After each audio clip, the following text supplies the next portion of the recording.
Ümumiyyətlə Şilbürcü insanlarının qiyməti sonradan bilinir həqiqətən də. Yəni onlarla sevgi yaşayan insanlar, dostluq edən insanlar bunu bilirlər məncə.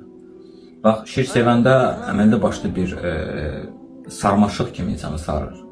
Qucaqlayır, onu mənimsəyir, onu bütövləşdirir, ona bəzi şeylər öyrədir. Amma dominant insanlardılar. Bu insanların həyatında onlara qayda qanun qoya bilməzsən. Gərək onların həyatında bilsən necə olasan, ya olaraq uyum sağlayasan, ya da ki, onların dediyi bir şeyləri eləyə biləsən və aramızda hörmət olsun ki, 5 o deyəndə bir dənə də sən deyəsən, bunu eləmək lazımdır.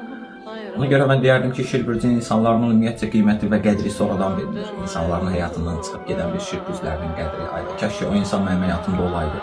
Çünki bəzi səbəblərdən o mənə bunları öyrədir. Onu verir, onu verir, onu verdiyi qayğını mən görməmişəm. Kimi cümlələr çox tez istifadə oluna biləcək və bunları çox eşidə biləriz hər zaman.